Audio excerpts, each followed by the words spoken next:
আইপিএলের সর্বোচ্চ রান সংগ্রাহক হয়েছিলেন বিরাট কোহলি। অরেঞ্জ ক্যাপ মাথায় নিয়ে নিশ্চয় ভেবেছিলেন টি-20 বিশ্বকাপেও ঝড় তুলবেন ব্যাট হাতে, কিন্তু হলো উল্টো। তাকেই ঝড়ের গতিতে উড়িয়ে দিচ্ছে বোলাররা। পরপর 3 ম্যাচে 1 অঙ্কের ঘরে আউট হয়েছেন তিনি।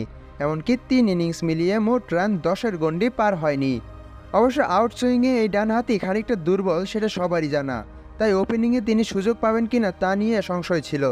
তবুও ইনফর্ম যশস্বী জয়সওয়ালকে বাদ দিয়ে ওপেনার হিসেবে খেলানো হয়েছিল তাকে, কিন্তু সেই সিদ্ধান্ত কাজে আসেনি। আইপিএলের ফর্ম বিশ্বকাপে টেনে আনতে পারেননি এই তারকা। সেজন্যই জয়সওয়ালকে ফেরানোর জোর দাবি উঠেছে সর্বত্র। না, বিরাট বাদ যাবেন ব্যাপারটি সেরকম নয়, বরং 3 অথবা 4 নম্বরে খেলিয়ে তার সেরাটা আদায় করা যেতে পারে। সেক্ষেত্রে জয়সওয়ালকে সদ্ব্যবহার করা সম্ভব হবে। যদি একাদশে কার পরিবর্তনে ঢুকবেন এই তরুণ, সেটা সমস্যায় ফেলে দিয়েছে টিম ম্যানেজমেন্টকে। দলটির ব্যাটিং লাইন আপে ঋষভ পান্থ, সূর্যা কুমার যাদব, হার্দিক পান্ডিয়ার থাকা একেবারে নিশ্চিত। কেবল শিবম দুবের পায়ের নিচে মাটি এখনও শক্ত হয়নি। তবে যুক্তরাষ্ট্রের বিপক্ষে চাপের মুখে দারুণ এক ইনিংস খেলেছেন বটে। নিজের দিনে কোহলি কী করতে পারেন সেটা অজানা নয় কারোরই।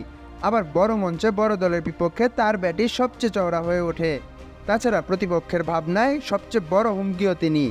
তাই তাকে বেঞ্চে রাখার দুঃসাহস সম্ভবত দেখাবে না টিম ম্যানেজমেন্ট।